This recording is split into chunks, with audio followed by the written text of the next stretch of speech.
shields and surrender your ships. We will add your biological and technological distinctiveness to our own. Your culture will adapt to service us. Resistance is futile.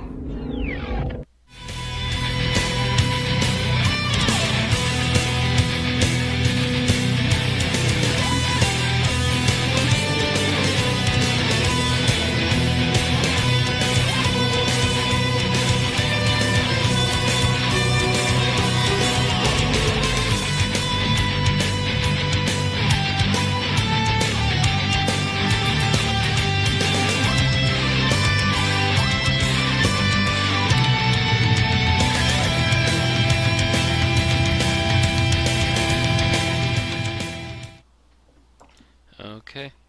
Welcome, logicians, magicians, and Victorians, to the 89th production of an Unearthly podcast, streaming live on the 21st of January 2015, and featuring The Tomb of the Cybermen, written by Kit Pedler and Jerry Davis. I am the Man in Black, and with me are Mad Matt Winchell. Hello. Randy Ronson McCulloch. Always a pleasure. Aaron Romeo Moon Burke. Hello. And Tim the Enchanter Sheridan.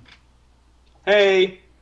We kick off a bit of a light news day today with our fourth Doctor, Tom Baker, and the earliest surviving Doctor's 81st birthday, which occurred yesterday, or I think 2 days ago by British time, since it's already tomorrow in Britain. Yeah. Wibbly wobbly, you know. Timey stuff. I don't believe he's the oldest living Doctor anymore, thanks to John Hurt, but he's the oldest classic Doctor, paradoxically. Yeah. Again, time. wibbly That wobbly. makes sense. Yes. Wibbly wobbly, tummy wummy. Another man who celebrated a birthday today, or not today, January 17th, James Earl Jones turned 84. You might remember him from a little movie called Star Wars. And he's also appeared in The Lion King as Mufasa, and as Thulsa Doom in Conan the Barbarian, and in Field of Dreams. And I just got this funny image in my head of Darth Vader giving his speech to the bounty hunters, and him doing the baseball speech from Field of Dreams, and Boba Fett is going like, "What's up with this guy?" You forgot Admiral Greer from Hunt for Red October. Oh, shame on me then. All that we see is our land. We will rule the Pride Land as father and son. Also, wasn't he in Doctor Strangelove? He was in Doctor Strangelove, one of his earlier films, and he appeared in Sneakers at the end, and he is currently appearing on Broadway in a revival of the comedy You Can't Take It With You, which runs until February 22nd.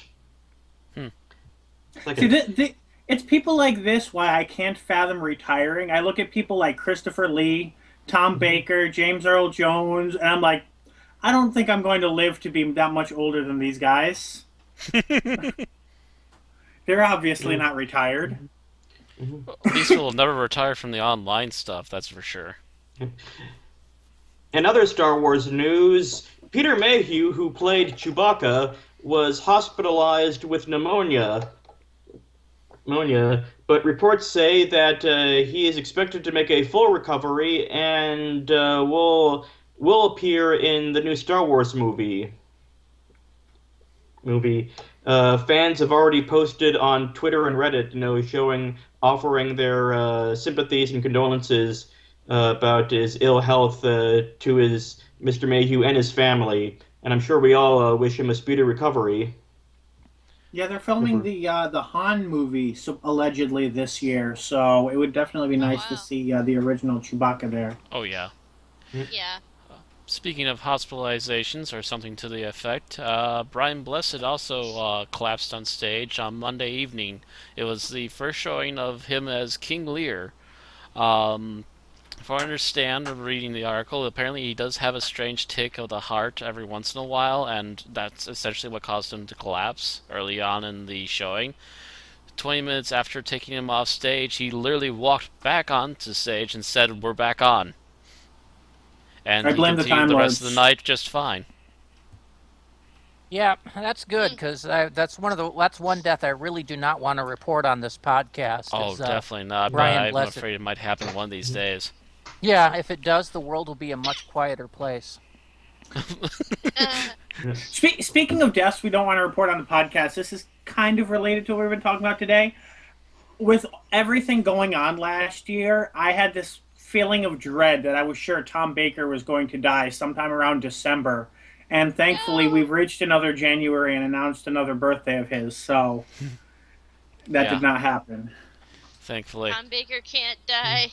By the way, for people who are wondering, Brian Blessed here was in a episode of Doctor Who called Mind Warp. He also made a guest cameo at the end of the Trial of the Time Lord's story arc.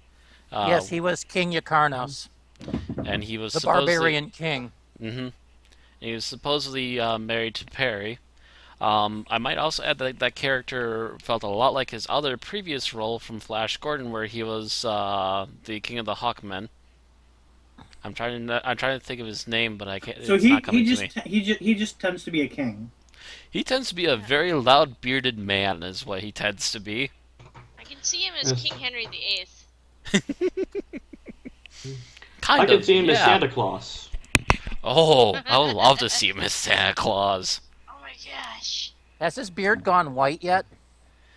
I'm pretty sure that the beard on the picture is dye, so yeah, I would assume Yeah. his beard has gone white. Yeah, actually, I have seen his beard without dyes, so yeah, it is gone white. He could do A Santa. booming Santa Claus. Hello, children! Oh, ho, ho. Actually, that works pretty well. Exactly. BBC, this needs to happen. Come on, guys. Why couldn't you have used him in the Doctor Who Christmas special? Oh, he would have been Just- a special kind of just Santa, saying. wouldn't he? Anyway, Yeah. Speaking of special gifts, Variety is reporting that Netflix is no longer removing Doctor Who or Luther or many of the other stuff that they said they were going to be taking off. They're going to keep classic and current Doctor Who series, Luther, Top Gear seasons 17 through 20, Torchwood, Wallander, Keeping Up Appearances, and the original Office and House of Cards series. However, this new deal where they're keeping all of these did not include Sherlock, Happy Valley, The Honorable Woman, Call the Midwife, or any of those other ones. So. To be Well, more specific, Sherlock the negotiations didn't include them because they were not up for renewal slash. In the case of Sherlock specifically, I believe someone else has the distribution rights for the U.S., so BBC didn't have anything to do with that anyway. Yeah. by the way, check the very bottom there. Fans should plan to enjoy Faulty Towers, Black Adder, MI5, Red Dwarf before February 1st, when they will no longer be available. Yeah. Oh, So That they is are a shame, they are so- they are losing Red Dwarf. Yeah, But still, I really didn't have any doubt that they would renew Doctor Who as soon as possible. Red Dwarf doesn't surprise me that much because, from my understanding, it's a lot more niche, and it just may not be worth the money for them, or at least may not be worth the effort. it'll probably come back on Netflix when there's another season of it, and there will be another season of it. Oh yeah, Eventually, absolutely, without a doubt. Also, I would think that instead of talking to BBC, depending, they might have to talk to the other executives that actually run the show. It's possible. So with it might some not be of a them. package deal with BBC it- anymore. Yeah, it could have been that BBC also sold their distribution rights for things like Red Dwarf to Dave TV, which is the people that are actually making Red Dwarf now. So that might be the case there. Yep. I can't tell you about Blackadder. Yeah, I'm not sure about Blackadder. That one confuses me, other than the But- fact that it's an older show. Either way, this is kind of a confirmation of what we said last week, that it was just a negotiation thing that was going on. Yeah. Probably the BBC, if it's not that some of these got sold off, it might be that the BBC wanted more money, and they were probably negotiating what they could cut down to get it at about the same price. It's Possible. also, and I mean, particularly with something like Netflix, if if they don't see enough people viewing a certain program, they're going to turn around and be like, well, we just either don't want to fork out the money or we want you to drop the price, and BBC might not be interested in dropping the price. So if some of these didn't have a very high audience on Netflix, then they just would have gone into negotiations not really caring if they kept it or not. Blackadder was on my list, dang it. I'm glad I sat down and watched it a couple of years ago. Now, I'm familiar with the name, but I can't place what Blackadder is. It stars the guy who played Mr. Bean. Rowan Atkinson? Yeah. Yes. As It's the title Rowan character, Atkinson's Blackadder. other season, or other series, which each season takes place in a different period historically. And Rowan's basically playing a descendant of his character from the previous seasons. Okay. And you basically get to watch the fall of the Blackadder family. I would also add that a lot of really popular names popped up throughout. Matter of fact, at one point they had a peg-legged captain played by Tom Baker. Yeah, that was awesome. He got to make a joke about drinking his own pee. Was that during the fourth season that took place during World War One? No, Nope, that was the earlier. second season during Elizabethan era. Oh, see, now that you say Tom Baker in the fourth season of something, even though it's not true, I'm just imagining. Imagine if he had made it a running gag throughout his entire acting career to appear in the fourth season of everything after he left Doctor Who. Oh, that would be awesome.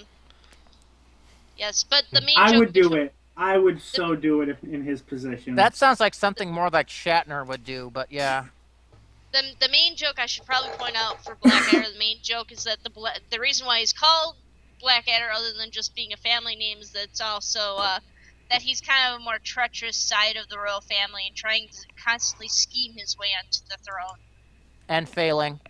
Yep. Mostly because he's surrounded by incompetence, but mostly because he's incompetent too.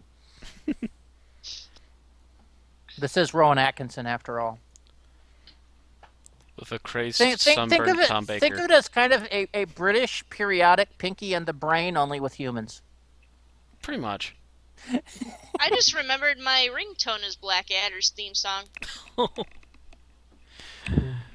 Moving on from Netflix, as always, we have our Big Finish releases, which I'm just going to go into a little bit more detail than normal since we don't need to rush through it today. We've talked a little bit about Gallifrey Intervention Earth, which is featuring Ace as well as Omega. And there's actually, in podcast form, the first episode of Gallifrey Intervention Earth is currently free on BigFinish.com. You can get it through their news section, or if they might have a separate podcast section. I've never looked for it. Yeah, they do have a separate podcast section. So you can find that there. There's also some discussion with the director. In related Gallifrey news, they actually announced another season of Gallifrey, which I thought was my next tab. There we go. And that is still the wrong tab. Enemy Lines is going to be the upcoming season of Gallifrey. So not only is a new one coming out now, there's another one in the works. So Gallifrey fans definitely have a lot to keep looking forward to. Separate from that, the first 2015 episode or adventure of the Fourth Doctor Adventures, which I kind of thought had been collapsed into the main line. Apparently I was wrong, is out, and that is the Exelons. They're keeping a separate adventure chain, and I think there's a few mainline inserts. Like the Eighth Doctor wasn't also incorporated in the main line, and he still had his own side series of adventures that went on. Oh, I thought he wasn't added to the main line until they had closed down the Eighth Doctor line. Of course, no. Then they brought it back with Dark Eyes and such. But yep. So the Exelons is the first Fourth Doctor adventure of 2014, and that is featuring Leela, I'm pretty sure. Yes, of 2015. I'm sorry if I misspoke. That is featuring Leela and K9. I'm assuming John Leeson is playing K9, unless he might be playing someone else. Who knows? So are they still using the tagline, "It's Saturday afternoon in 1975 all over again"? That used to be the tagline for the Tom Baker serials, because it was actually Tom Baker saying it. Ah, if so, it's not in the announcement. Ah. And as for announcements, this is tangentially related to Doctor Who, and in a busier news day, we'd probably skip over it. But they've announced this is a carryover piece of news. It was initially announced at Big Finish Day, their Big Finish convention, but then was now released on BigFinish.com. That is essentially they're doing a crossover adventure titled "The Worlds of Big Finish."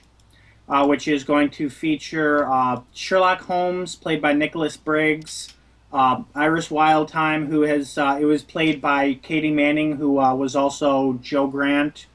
Uh, some other Big Finish properties that I'm not as familiar with, and Bernie Summerfield, who was initially invented as a Seventh Doctor companion in the novels, and is a large part of why Big Finish was kicked off to begin with, who now, of course, has her own line, as do others. But unfortunately, there's no actual legit Doctor Who representation in here, probably because the BBC didn't really buy into this. But, if you're a general Big Finish fan or a fan of the Doctor's adventures with those characters, it would be worth checking out. And this is being released in May. Oh, actually, it's a multi-story set, so I guess it's a crossover box set type deal. Okie doke. And that's about it for Big Finish Doctor Who related. I think that's it for news. Yep. Okay.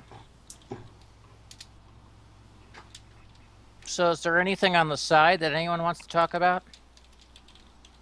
Since we have time to kill. Yeah. I feel Wow, like someone yeah. had mentioned something they wanted to talk about, but I can't remember what it was. Well, we could talk I think a it was little bit. related to the episode, but... I have something I want to talk about related to the episode. I was looking for if there's anything else. Oh, okay. Because what I have isn't going to take half an hour. Right. No. Well, if it ends up a short episode, it ends up a short episode. Alright, nothing At least else it's not going on? short for a bad reason. Anybody seen Agent Carter and seen how it is? I have not yet, actually, because when the first episode aired, it was not available on free Hulu the following day, so I had not yet found a way to watch it, and I just have not found the time since then. Okay. Yeah, I tried watching it the other night, but my attention was elsewhere, so I did not actually... I've heard a lot of good things. Well, some mixed and mostly good things, a few mediocre things, but I've heard mostly praise for it. Take it as you will. Okay. Anything else new that's been going on? No, nothing I can think of. Nothing new in movies. I recently watched almost the full run of Star Wars: The Clone Wars. I only have the untelevised or about half of the untelevised unfinished season 6 to watch. So that's something. It was definitely an interesting watch, but it was rather frustrating the fact that when there were serial stories, they were released together. But if it wasn't a serial story, it pretty much jumped around the wartime period willy nilly. So unless you're actually sitting there with a reference material, you have no idea what is actually in chronological order and what isn't. So I do plan to rewatch it with an episode guide, watching it in chronological order next time.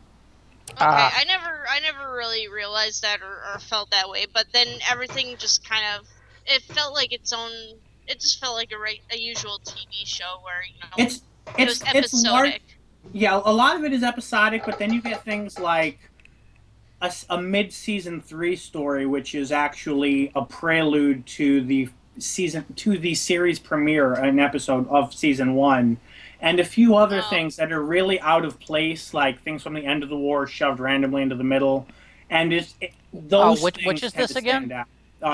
Star Wars: The Clone Wars. Oh. Yeah, Okay. I started watching it. I think I got about halfway through season 3, but never got further than that. It was good. It was okay. I like it better than Rebels. Star Wars Rebels is kind of mediocre. Yeah. Either one is better than the Yeah, movies. or at the very least, I has mean, its Rebels own footing occasionally against has its anything. moments where you go, "Yeah, this is Star Wars," but other moments that are like, "What the?" Although Yeah. I mean, as I was watching the first season of the Clone Wars, I found a few more mediocre moments than I found later. So I feel like Rebels probably still needs to hit its stride. I generally give shows a full season before I really try to make a judgment on them. Before you bring down the hammer.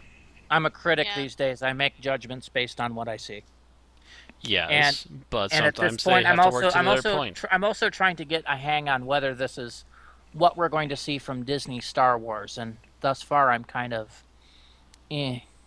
Oh, actually, I should also note. Well, okay, this isn't something I've read since the past week. I've written and published a review on Tarkin, which I believe is the first new canon novel in the Star Wars line, and I have to say it does fit equally well in the original Star Wars universe as it does in the reboot. So far, they're going fairly good. I'm glad that they brought James Luceno back. Okay. Oh, speaking of sci-fi stuff, I recently decided to retry my hand at the PC version of Fallout 3. Fan patches for the game because Bethesda tends to abandon their games without fully patching them to working order. As far as I'm aware, the fan patches have reached the point where the game is now playable on PC. I was playing the Xbox 360 version a while ago. I found it to be quite interesting. It's a very good game. I played it on PlayStation 3. However, even on PlayStation 3, there's numerous bugs, and I'm pretty sure you'll hit them on Xbox as well. One of them I is won't actually now. That was with my former roommate. Oh. Well, one of the things that apparently plagues both systems was the fact that as you get further into the game, the radio will actually cause the game to lock up and crash. So one of the things you have to actually do in there once you get past the halfway point is actually turn off the radio, which makes it kind of a little bit bland. Hopefully, PC is getting patched for that. So it's very interesting. I still need to see the Sci-Fi Channel miniseries Ascension, but it apparently it has some of that same feel as it was basically a ship that took off in the '60s as a generation ship. So the last culture influx they've had was from the '60s, and this is of course alternate '50s post-nuclear holocaust is what Fallout's like. Yeah. Sort of. Yeah, there's definitely alternate, but if you look at their art style and stuff, it's like mankind never evolved past the 1950s. Or more like it went back to the 1950s in the distant future, and they became very cozy with their lifestyles, and then everything went to hell. Regardless, it has that very 50s paranoia feel, and the art style of some of the stuff looks kind of that 50s post Art Deco look. Yes. It's an interesting game. I never got to play New Vegas. I'm a little upset about that. Well, I have both, and 1 and 2. I never got to finish the game. I'm really upset about that. It's going to eat at me forever. I'll have to buy it for like PS3 at some point. Yeah, the systems are a little bit more stable than PC, but PC, yes, once the fans are done, will be more playable in the end. I'm not sure my computer could take it without melting. Anyway, was there anything else we wanted to talk about? We've managed to eat about 10 minutes. There's actually something I've been considering mentioning. I just wanted to find a primary source for it. And okay, I'm showing that primary sources do exist, but apparently, Cortana from the Halo series is going to be introduced in Windows 10 as a desktop helper, and I've seen it asked on Facebook as to what artificial intelligence people would actually want, as a desktop helper. So I know it's a minor thing, not particularly. But I think it's a fair discussion topic since we have time. Personally, if I could pick any AI to be helping me on the computer, it would be K9. Hello. Murderer. Yeah, Microsoft has really been, and I can't say this without phrasing, but I'll say it. Microsoft has really been pimping out Cortana because Yeah.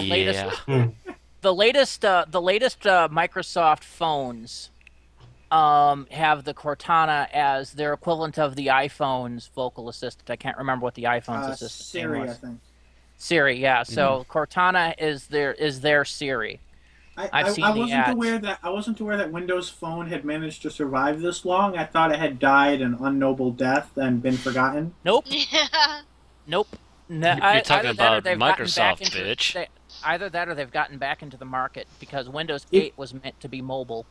Either that or So- they've just been throwing enough money at it that it can't die. Yeah. Well, yeah, That's now they're what throwing Microsoft Cortana does. at it. So that they're all the freaking Halo Again, all the phrasing. freaking Halo all the freaking Halo otaku out there are going to be basically going, "Oh, I can get a phone with Cortana on it," and buying Microsoft, even though it probably is absolute crap. Right. Mm. So what I'm waiting. AI I'm would, waiting would for you guys Cortana want? to vocal assist Bing. So if you had to pick one AI from all of Sci-Fi to help you when you were sitting at your computer, who would you want? I'd want the HAL 9000. Floor went So crazy. you would want a computer. You would want a computer that says, I'm sorry, Randy, I can't let you do that. What, I'm trying to do something that I'm not allowed to do? Yes. I'm sorry, Randy. I can't let you see that. You can't unsee that- Either Hal or Eddie the shipboard computer. Oh, Eddie. Hi there! How was everyone today? Hitchhiker, right? Yes. Mhm. Okay. I was trying to play it for a second. The hyperactive, over-eager shipboard computer, Yeah. the heart of gold. Mostly so I could threaten the computer on repeatedly. For a second, I was thinking you were talking the hologram from Red Dwarf because I couldn't remember that's name. Holly. No, Holly, well, okay. Holly is the ship's computer in that, and that would probably be my third choice. Rimmer, no way in hell. The AI that leaps to my mind is Synergy. Oh, from Gem and the Holograms? God damn it! Yep. You stole my idea! Oh man. Are we Okay, I have backup stealing each ones. other's choices already? We haven't even gotten to the episode. We haven't even gotten to the episode proper yet. Yeah. We're stealing each other's ideas from old 80s cartoons, no less. I do find it surprising that in all of these discussions, nobody mentions the TARDIS from the Doctor's wife. Because we don't really consider that an AI. I don't either, anyway. Yeah, we Yeah. don't normally get to talk to that computer. I would have Well, Now, no mind idea. you, if I could, you do if get to I- if talk I to could- her, but normally she just gives attitude back. But as somebody once Yeah. mentioned, you would type in a URL and she would decide that she wanted to go somewhere else. Now, if I could have any vehicle in science fiction, I would want the TARDIS hands down. Even more than I would want the Starship Enterprise, which is pretty high up on my list too. Mm-hmm. I want a Death Star. I was Just thinking. Where would you rockets to park the it? back of it. Anywhere you want to. That's I where was- you park Over it, a Randy. planet. I was thinking a Borg Bum. cube myself. Because see, the problem with the Death Star is Oh my god! Star- Death Star Star Wars- versus Borg Cube. Who would win in a fight? I've seen it. It's out on YouTube somewhere. Here's No, a hint: the- Borg cubes can time travel. The problem with So can I with the power of the Force. getting the Death Star is you're asking any one ship. That means you get the Death Star. You don't get any shuttles or TIE fighters to go with it. And Star Wars technology does not include transporters. So That we've you're on the Death seen. Star and you're stuck No, up there. we can teleport though. Where is there Dudes. teleport in Star Wars? Someone hasn't read the expanded universe. That is an extremely limited technique that, yeah, I wouldn't The even Dark go there. Lady, the Dark Lady could do it. She can teleport. Disney has voided the entire expanded universe. I'm. No, it's We still, don't care. It's still viable. It's still viable Oh, as legends. by the way, you know what I realized yesterday? If Disney's rebooting the Star Wars universe, you know what that means? That means Greedo shooting first is canon. So yeah, I think I'll stick with the original universe for the time being. Yeah, it's by the way, the original universe is still somewhat viable as Legends, so they're not completely throwing out the old one. It's just going to be kind of treated as rumor and Well, hearsay. I should Sort of. mention that just like Star Trek already had its own alternate universes, the Star Wars expanded universe already included alternate dimensions. Yeah, Those familiar with God damn it, why am I so bad? infinities. Infinities. No, I'm not even talking about that. I'm talking about damn it, I'm always terrible with names when I want to use them.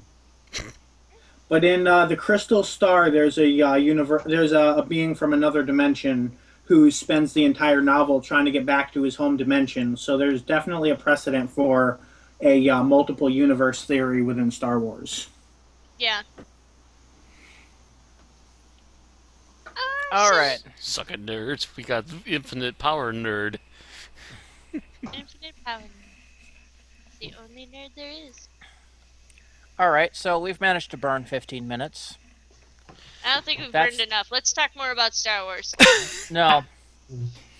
Let's not talk about Star Wars. It is a silly place. Only when it's to do with episodes 1 through 3. That's a very silly place. Speaking of which, I'm trying to. Oh wait. Oh, we'll be talking about Daleks when I go to Star Wars Celebration. So there might be Star Wars interrupting that. What? Oh. Oh, Let's I see, was wondering what. The week that we do the chase, I'm And going by, to and be. by the way, bad Bill, giving the viewers a taste of what will be coming up in later podcasts. Yeah, I thought we announced that. Nope. Technically not. Yeah. Not to Okay. our audience. But there is one week that I'll be traveling on Wednesday, so we actually do need to discuss what we'll be doing that week. But We'll just hold the podcast without you. Or a day early or a day late. The only person this podcast can't run without is me, because I'm the recorder. And I'm yeah, looking, there's I'm another looking for person a way with a Twitch around account that. here. There's another person with a Twitch account here. We just can't lose Yep. you and Aaron at the same time. Yeah. Yeah. True. Let's Because form a I've been union, looking Matt. in case you become really, really sick, Matt. You know, like Thankfully, that plague hasn't sick happened yet. that you're so sick that you can't operate your computer. So I've been wondering what that we should have somebody else an alternative for that. But I don't know. this is a conversation to have after the podcast, not during it. Yeah. I feel like if me and Randy both get sick at the same time, the podcast is just going to become a circus.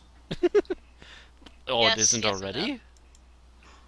And not to mention Total Biscuit worries about that all the time, and this still doesn't affect the viewership.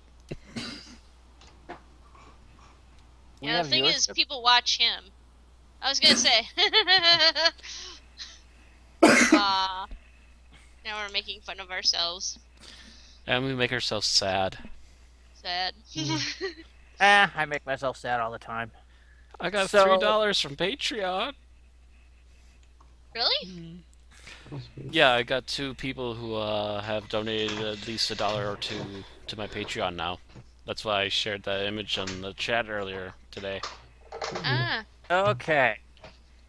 So, shall we actually move on to our topic of discussion? Yep. I guess. suppose. Okay. So, what we're discussing today is Tomb of the Cybermen. This Best title particular ever. episode is one of. Well, first of all, it is. This season and the previous one did kind of start the X of the Y for Doctor Who. This Because- is the first of 4 episodes with of the Cybermen in the title. Yeah, well, this did start the of the Cybermen craze, but there's still a couple of them that came up in the Yeah. second Doctor season. It was pretty much the fourth the Doctor Daleks. era that started the of the Cybermen of the Dalek craze that became a tradition. Before that, they actually did vary around a bit, but this was the first of the Cybermen, and with Power of the Daleks and Evil of the Daleks, the series before. They were really starting to get into this whole X of the Y thing that became real Doctor Who standard. And it was not just of the Daleks, it's, City of Death and, Of the Doctor. Time of the Doctor, Day of the Doctor. Yeah, it's still doesn't referred to end. as X of the Y. And that's a trope, and Doctor Who is the biggest offender of it. But Well, anyway, since being around since the 60s, it's hard not to be. this Tomb of the Cybermen is legendary in the Doctor Who community because it is the earliest fully complete second Doctor serial, not including episodes that have been or serials that have been reanimated. Mm-hmm. And it was also one of the lost episodes or one of the lost serials that was found. Damn it, Randy! You said reanimated, and now I'm picturing a crossover between Herbert West and the Tomb Cybermen.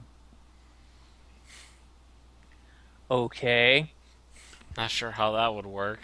I'm not sure either. I'm not trying to think. I'm trying not to think about it because I'm trying to get through this bit.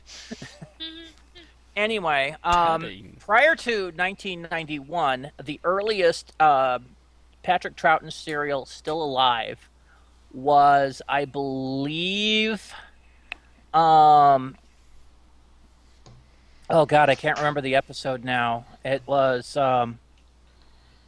but it was in the last season of Troughton. Not the Smugglers. War Games? No, it wasn't the War Games. The War Games wasn't the Mind Robber an early?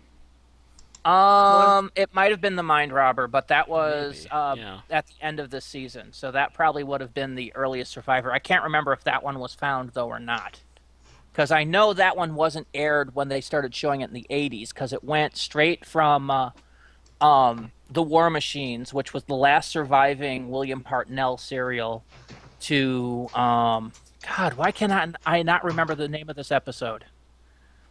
The Dominators. It would go straight from the War Machines to the Dominators.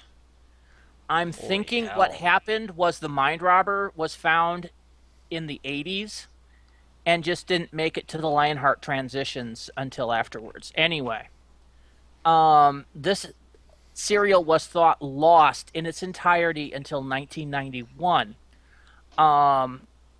when Asian television, ATV, decided that to clean out its archives of material and basically held a scratch and dent sale. And somebody browsing through this discovered the entire set of Tomb of the Cybermen sitting in this bargain bin, and went up to the guy at ATV and went, "Hey, you realize that the BBC is looking for all of this?" And ATV basically then contacts them, turns it in for the reward. I think there was actually that was actually during the beginning of the reward period, and brought it back from its basically what was its television its overseas masters, I think. Mm-hmm. And this at the time was a huge coup because, you know, they were finding an episode here, they were finding an episode there, and they were able to piece together whole serials from separate finds. People finding, you know, episode this of this in their attic, but no one had turned in a whole serial at once before. And so this was absolutely huge, especially from an area of Troughton that was missing so much. Why isn't there a guide online of Doctor Who episodes that were found and when? I'm surprised nobody's put together a list of that. I thought there was one on Wikipedia. Not like, I mean, there's... Actually, there's SF Debris did a pretty extensive few videos about what was lost and what was found. I mean, yeah, I mean specifically, like, you know, this was found in the 70s, this was found in 1980, etc. Oh, Wikipedia does have information on it, but you'd have to read the whole article really to put together that sort of information. He wants a flowchart. Okay. Yeah, he wants a timeline, really. Yeah. Anyway, so they had to put this together. From what I remember hearing, because I was avidly paying attention when they found these in 91, they were in pretty crappy shape when they were found. Because they had basically been sitting in storage in like the company's attic or basement. And this company had been repurchased like 2-3 times um, over the course of the last 20 years or so. Mm-hmm. It had started out as what was called rediffusion television, which was basically the BBC's Hong Kong network. Essentially, it was kind of like the ABC in Australia, but for Hong Kong, which, if you remember, was a British colony at the time. It was given independence in, I believe, 1978, 76, somewhere in there. And then in the early 80s, it was rebranded to Asian Television. And then it was purchased again in 89, and it was this company, I'm pretty sure, that had decided to clean out its basement and hold this scratch and dent, which this was found.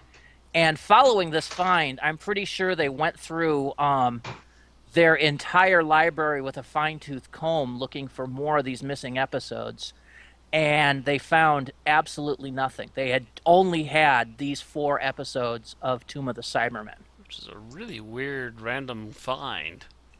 Theory is, and this Well, is only it was a season premiere, so theory is, and this is only speculation, that that Rediffusion may not have aired it themselves. That the Tomb of the Cybermen had gone to ABC or maybe New Zealand or someplace like that, and was on its way back to the BBC, and got sidetracked in Hong Kong. That's only a theory, because nobody really knows for certain, or if they do, they haven't really told the press. Regardless, it's considered to be one of the luckiest finds in Doctor Who history, because the person that was there was looking for, wasn't expecting Doctor Who. Was probably looking for like old kung fu television shows or something from actual, Chinese television, that kind of stuff. Mm-hmm. Maybe some imports from Japan, something like that. Anything but Doctor Who.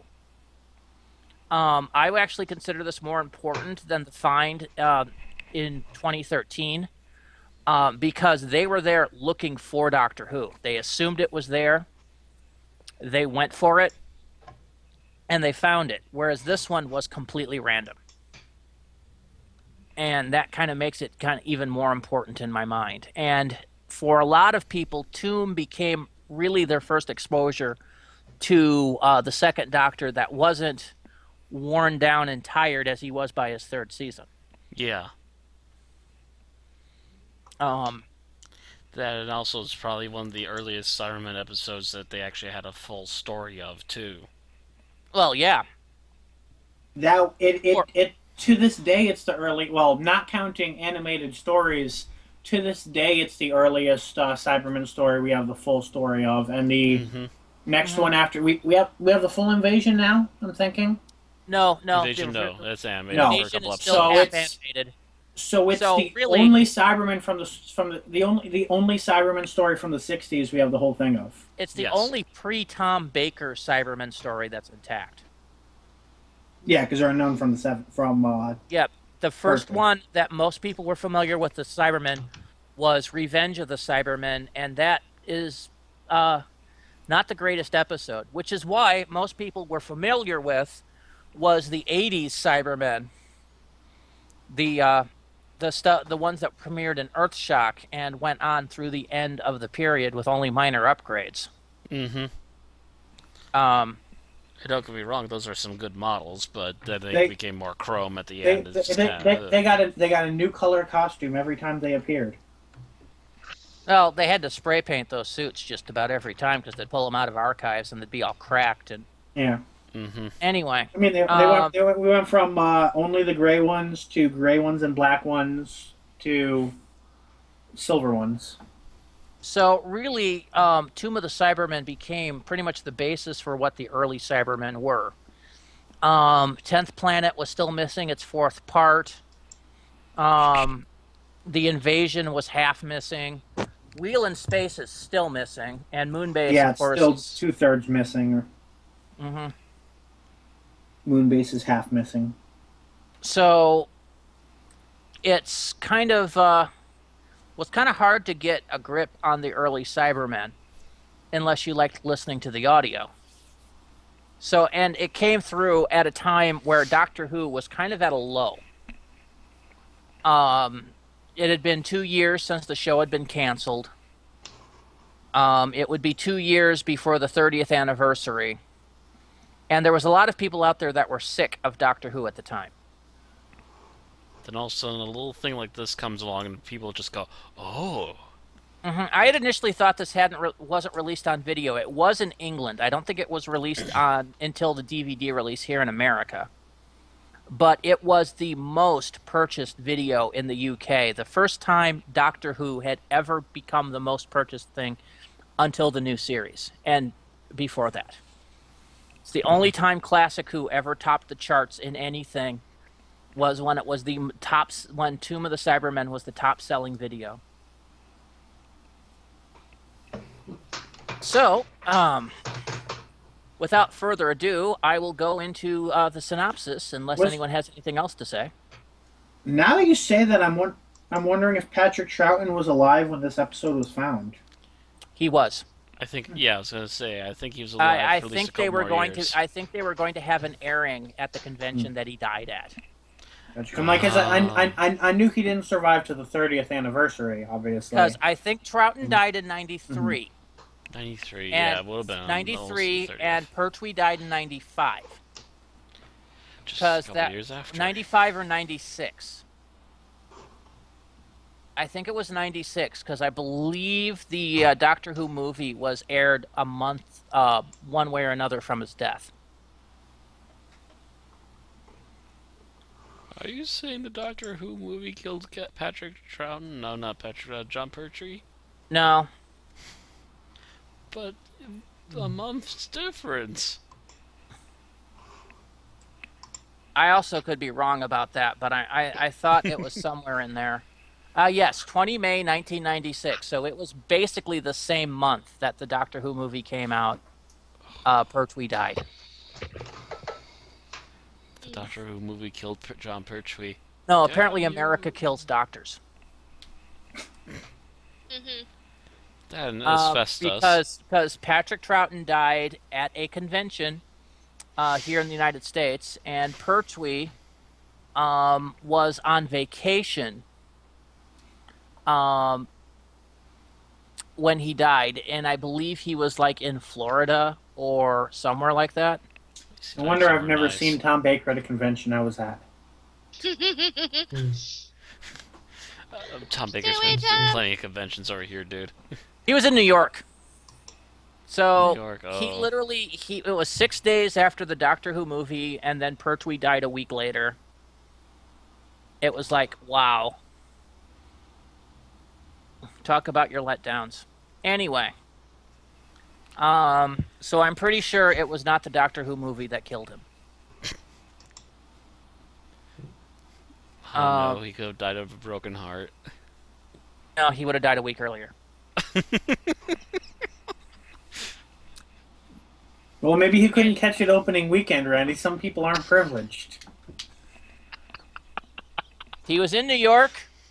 It was on TV. On a Tuesday.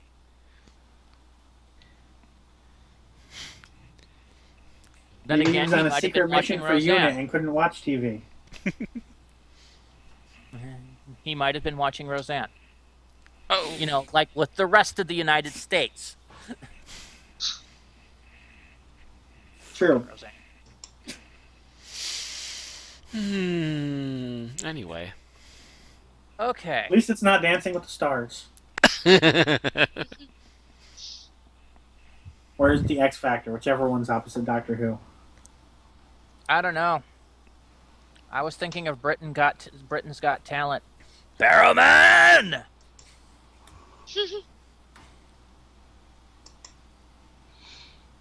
Anyway, so should I go ahead with the synopsis, or there's anything else that we need to say? Nothing that we can probably save till later, after we do Yeah. the synopsis and everything else. Okay, so the episode starts with the Doctor showing Victoria around the TARDIS, fresh after her last adventure, which occurred during the previous season of Doctor Who. By the way, this was about 6 or 7 months of production after the moon base. Yeah. They basically finished their last season. They had 2 months off, July and August, and this started in September. Yeah, So- it had still not yet been a year since from the start of the 10th planet. Yes. So they'd had 3 Cybermen episodes in less than a year. Go fig. And that's the first time that ever happened when you consider that the second Dalek serial wasn't until the second serial of the season following the season the Daleks were premiered in. Mm-hmm. And people complained that Russell T Davies tended to use the same characters too much. Anyway, so it starts out with the Doctor showing Victoria around the interior of the TARDIS, which she doesn't believe is an actual time ship.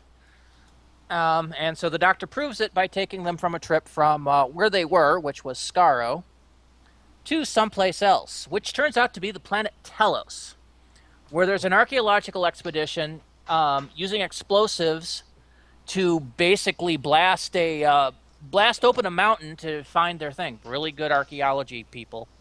Let's make boom booms. The archaeological group consists of Perry, the leader, his assistant, John Viner. I'm trying to remember the names of everybody. Captain The John ship's Wayne. Captain Hopper, I believe his name was. And the funders for this, Miss Captain, Eric Klieg, and their manservant Lurch. Toberman. Doberman. Because really his entire job is to sit there, look strong, and I think he had only 2 lines at the end, which were more than 1 word.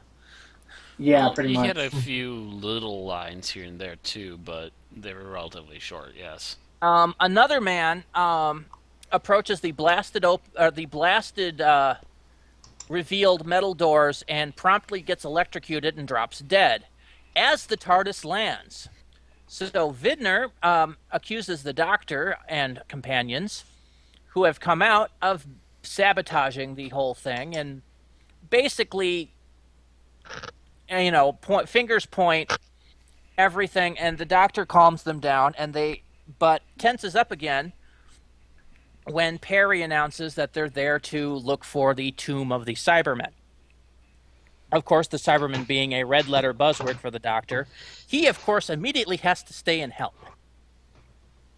So, with the Doctor's help, they enter this huge vault, I guess would be the best term for it. And inside, they find a control panel with a series of levers, dials, and switches. Hidden doors, sealed hatch. They look around with each other as Klieg and Captain start talking to each other mysteriously, setting off the Doctor's warning villain signals. The Doctor tells Jamie and Victoria to be careful with what they're doing, as Klieg starts working on trying to open these doors using the levers. But the Doctor figures out that these levers work on symbolic logic, which Klieg gets pissed off at because he's a logician. They manage to open the side door, but the center hatch remains sealed. So the members basically split up and start exploring these rooms. The women and the expedition leader come across a chamber with basically what turns to be a re-energizing. Basically, think of it as the Borg alcoves from Star Trek, only for Cybermen. And in another room, Jamie and another character I'd forgotten to mention, Peter Hayden, find a small caterpillar-like object on the floor, which people watching later Cybermen or knowing their history would recognize as being a cybermat, only very, very small. They have grown, yes. As And then shrank as the again. two check on further, it turns out that one of the rooms is actually a weapons testing room, and Captain gets his fool ass shot and killed, which causes Perry to start having some second thoughts about this expedition. After all, he's lost two people over the course of basically half an hour. He gathers everybody in the central area as Klieg still works on trying to figure out how to open the central hatch, and tells everybody that as soon as possible the expedition will be leaving and going back. As the captain arrives, he asks when they can leave. The captain tells them they can't, because the fuel for the rockets has been tampered with, and it's going to take him a while to fix it. Not having anything better to do, they decide to continue their exploration. As Klieg figures out how to open the hatch with a little bit of subliminal help from the doctor, opening the door down below. Everybody goes down except Victoria and Captain. Victoria, because the doctor asked her to keep an eye on Captain, and Captain initially wanted Toberman to stay with her, but the doctor states that he will stay if Toberman does, and she relents.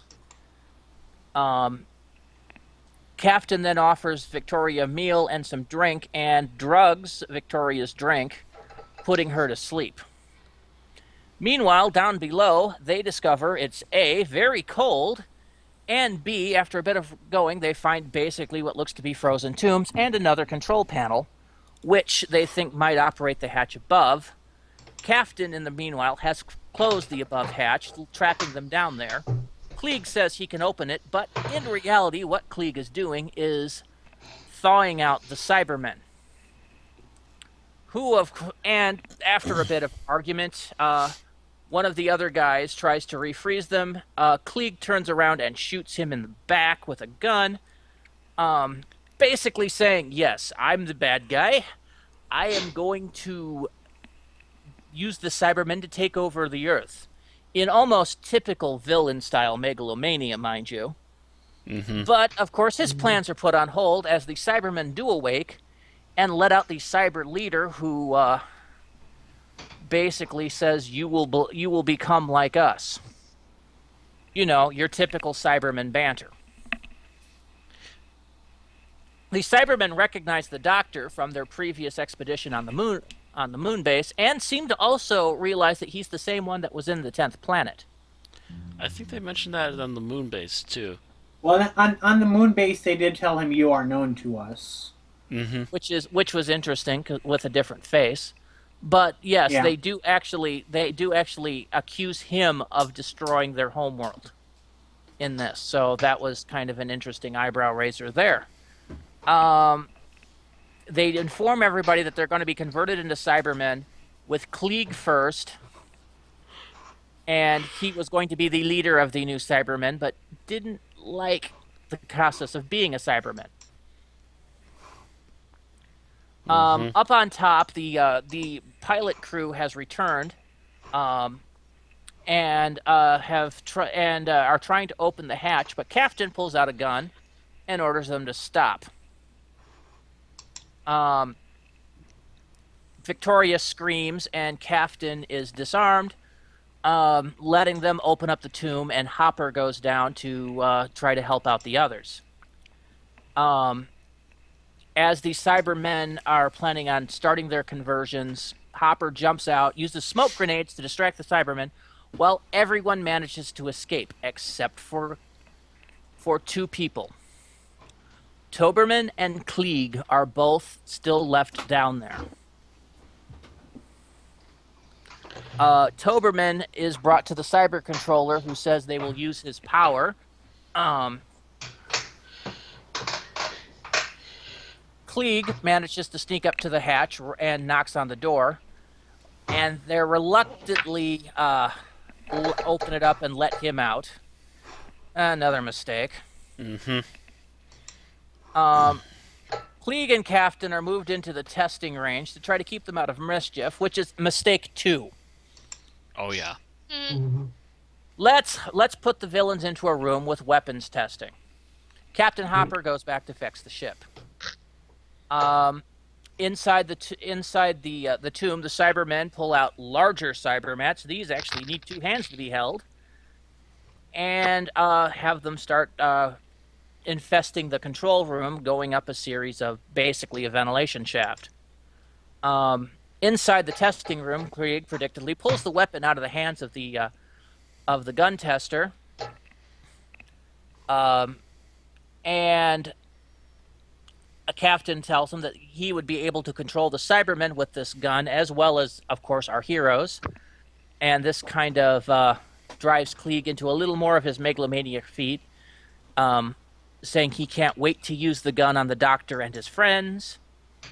Outside, people are trying to get some sleep when the Cybermats start coming out, and the Doctor wakes everybody up and rigs the electrical cables to short them out. Klieg and Kaftan choose this moment to step out armed with the gun, which Klieg fires directly at the Doctor. Fortunately, Jamie's there and pushes the Doctor out of the way. Klieg hits one of the other characters on the shoulder, Caleb, and tells the others that he intends to negotiate with the Cybermen. Kaftan is still also at his side, telling him, "Don't kill anybody, we'll leave them to the Cybermen." Klieg then opens the hatch and calls to speak to the Cyber Controller. The Cyber Controller comes up with Toberman and acts like he's going to acquiesce to Klieg's commands. But first he needs to be re-energized because the Cybermen are running low on power. So, after getting the thought that he's agreed to everything, Klieg brings the Cyber Controller, or has the Cyber Controller go into the re-energizing room, and has the Doctor and Jamie and one other person, I think the commander, Perry, with them. The Doctor then proceeds to try to trap the Cyber Controller in the sarcophagus by tying it up with rope. Which, yeah, rope plus Cyber Controller means it didn't work too well. Well, He didn't even care about the rope. The Doctor blames Jamie's ability to tie knots. Yeah, I'm still marking that up as another mistake. Meanwhile, the revitalized Cyber Controller activates Toberman remotely, who then proceeds to knock Klieg unconscious. The Cyber Controller bursts into the room, picks up Klieg's gun, Kaftan, and orders Kaftan to open the tomb. She refuses. He eventually has to do it again. She tries to shoot him with a gun, a regular gun, which does jack. The Cyber Controller then proceeds to shoot her dead. This triggers something in Toberman, who, with a little persuasion from the Doctor, pulls a Darth Vader and grabs the Cyber Controller bodily and hurls him across the room. Several times, breaking the control panel and making the Cyber Controller look supposedly destroyed. However, if this the came Cyber out a few Controller years did later, have a Toberman chance. would have been obliged to scream no. However, before the Cyber Controller was rendered inert, it had summoned some of the rest of its compatriots below, which Jamie has to start shooting. The Doctor wants to stop the Cyberman threat, goes back down into the tombs with Toberman, managing to convince him that revenge was needed.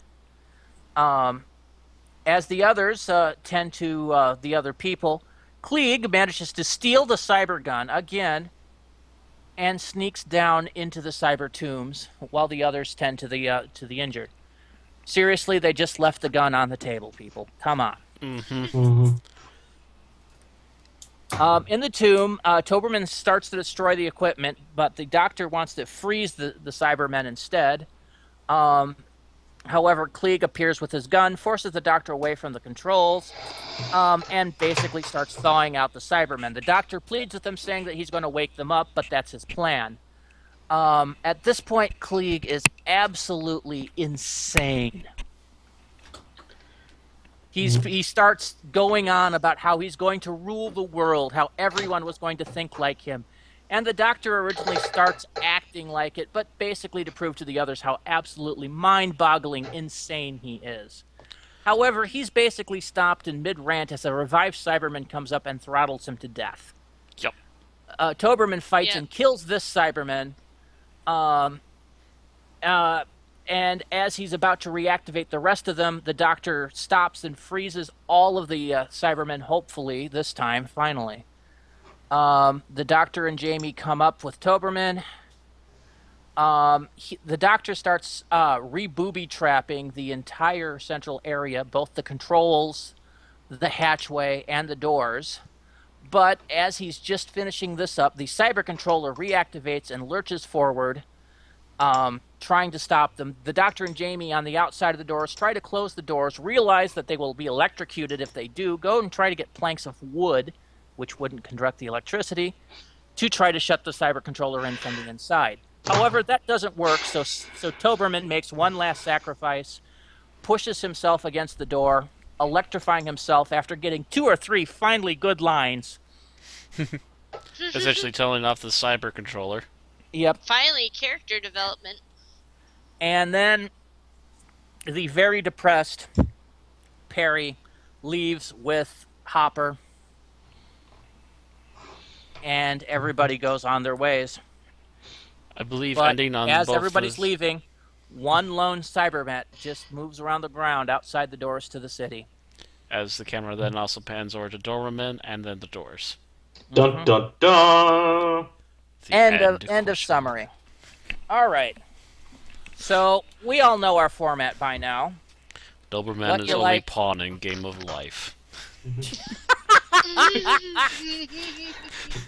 Yeah, he does have that kind of Mongo thing going, doesn't he?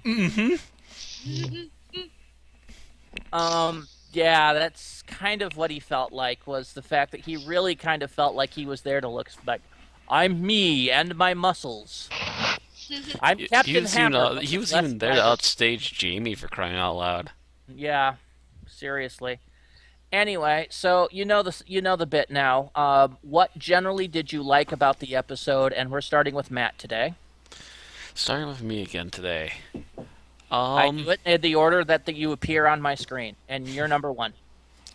I am number 1. I'm now Wario. And you actually sounded more like Cornholio there, Matt. Actually, that's a little more grainier, but anyway.